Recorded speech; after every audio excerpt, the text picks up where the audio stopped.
तो ये है नरिश स्टिकर लेबल्स। ये लेबल्स आपके घर और ऑफिस को ऑर्गेनाइज रखने में बहुत काम आ सकते हैं। इन लेबल्स की खासियत ये है कि इन्हें आप किसी भी सामान पर आसानी से इस्तेमाल कर सकते हैं, फिर चाहे वो आपकी रसोई में मसाले हो, बच्चों के स्कूल की चीजें हो या फिर ऑफिस का सामान हो।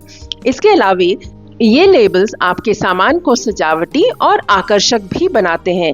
जब हर चीज पर एक सुंदर लेबल होगा तो वो न केवल आपकी जगह ऑर्गेनाइज्ड लगेगी बल्कि देखने में भी खूबसूरत होगी।